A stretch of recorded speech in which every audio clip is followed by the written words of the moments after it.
Okay guys, mabuhay maligayang pagbabalik sa aking YouTube channel. Darna is back! Angel Locsin is back. Of course, biglang-bigla nabuhay ang social media ni Angel.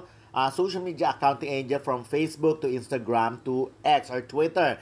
Kasi nga, di ba, kasabay talagang hindi niya pinalampas ang pagkakataon na iparamdam ang suporta niya sa mga kumakalampag ngayon, sa mga nagrarally, sa mga lumalaban para pagbayarin, 'di ba, ang mga nagkasala, ang mga korap na mga personalidad. Ayun nga. So napakatapang na mga statement kanina sa EDSA, of course, pinangunahan niya ni Vice Ganda. But this time nga, eto, marami naman ang natuwa. Marami talaga ang nakamiss. At yun nga, nabuhay nga kasi ang social media, lalo ang Facebook at X ni Angel. Kaya talagang katakot-takot na mensahe ang natanggap nito. Pero anyways, eto nga ang sinabi ni Angel. Sa babasa niyo naman, sabi niya, "Today, I'm breaking my social media silence to all Filipinos fighting corruption. May God give you more strength to keep going. Watching the hearings, I couldn't help but remember the messages and news of people begging for help. Families with homes washed away, parents who lost their work,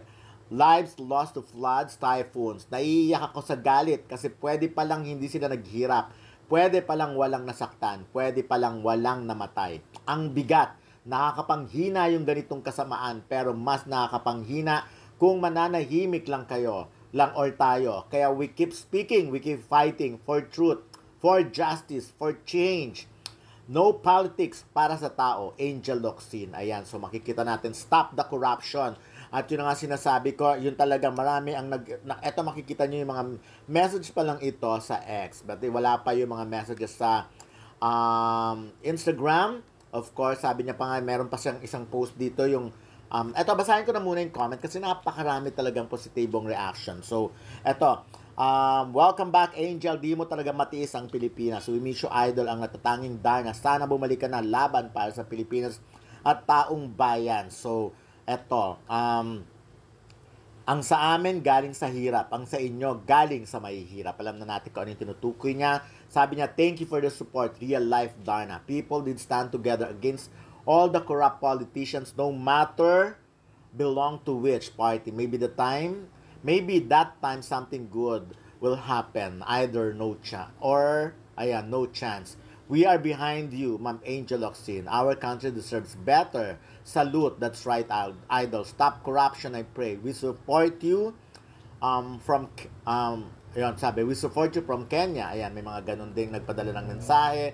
So, eto, okay, sa totoo lang, actually, pag sinasabing real life Darna or Darna, alam naman natin na hindi lumilipad si Angel or hindi naman talaga siya totoong may power na makapigil ng kung anumang kaguluhan. But napakalaki niyang inspirasyon sa lahat ng mga Pilipino. Kasi si Angel, hindi lang naman siya nakita as Darna the character, kundi nakita siya bilang Darna in real life. Dahil unang-una nga, nakita natin kung paano siya tumulong sa kanyang paraan. Napakarami niyang lumalabas siya ng mga panahon na yon na kung saan marami hindi lumalabas. Yung ganong tipo, alam naman natin na talagang si Angel nga tumatanggap ng galing sa kung anumang contribution, talagang sarili niyang pera, yung mga ginagastos niya. So, yun ang nakita sa kanya. Kaya naging inspirasyon siya ng marami. Kaya naman nakita niyo naman ngayon, yung biglang paglabas niyang ganyan, talagang trending yan. So, kaya naman siyempre, maraming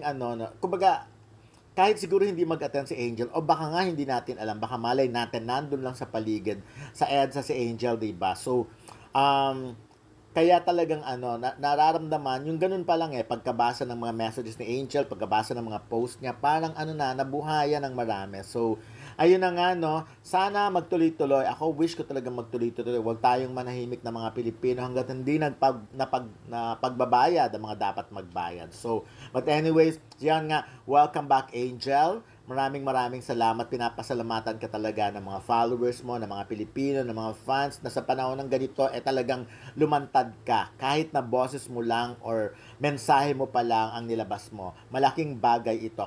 Nagulat nga ako sa Twitter, biglang-bigla. Ayan. Ito, of course, ito sa makikita natin sa Facebook ni Angel. Hindi tayo sure kung ganito talaga ang itsura ni Angel sa ngayon, pero alam naman natin to, ganito yung mga pictures din ng iba, no? So, again, pinapasalamatan si Angel Locsin ng mga Pilipino, ng mga nagmamahal sa kanya, ng mga fans niya, ng mga followers niya, ng mga supporters niya, dahil talagang hindi niya natiis ang Pilipinas at talagang lumantad siya. So nakakatuwa pag binasa mo ang mga messages dun sa Facebook ni Angel or sa ex ni Angel, sa Twitter account niya, yung mga ganon, talagang akala mo napakalaking, yung mga pangyayari. So, ayun, marami naghahanap. May IG star si Angel, OMG, after so many years na nanahimik si Angel, she's back. So, naniniwala ako one of these days, pag mga sunod-sunod pa ito, makikita at makakasama natin si Angel.